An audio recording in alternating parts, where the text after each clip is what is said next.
শ্রীমদ্ ভগবদ গীতা দ্বিতীয় অধ্যায় সাংখ্যযোগ। অর্জুন উবাচ। অনুবাদ। অর্জুন বলিলেন, হে অরিসুদন, কিভাবে আমি পূজনীয় ভীষ্ম ও দ্রোণের সহিত বাণের দ্বারা যুদ্ধ করিব? অনুবাদ।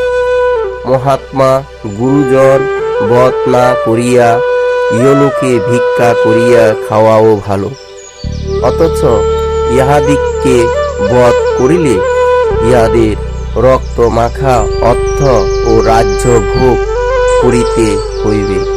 অনুবাদ। যুদ্ধে আমরা জয়লাভ করি অথবা ইহারা আমাদের অপরাজিত করে, তবে কোনটি যে মঙ্গলময় তা বুঝি না, কারণ যাহাদিগকে বধ করিয়া বাঁচিতে চাহি না, সেই ধৃতরাষ্ট্র পুত্র আমার সম্মুখে অবস্থিত রইয়াছেন।